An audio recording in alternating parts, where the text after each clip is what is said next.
Space Maker from GE, and the light bulbs, you're supposed to unplug them. Plug the thing before you replace your light bulbs. I'd never heard of that. These light bulbs have been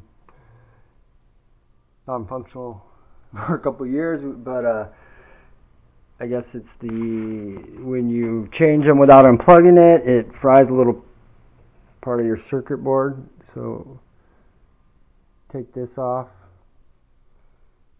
and we can resolder.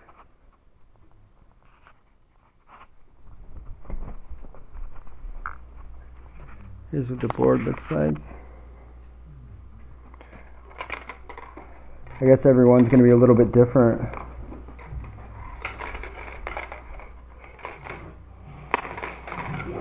This is what ours looks like right there.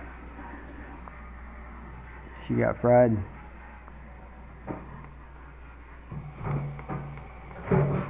It's the digital LCD part of it, but yeah, we're going to just put a little bead of solder between those and then put it back together.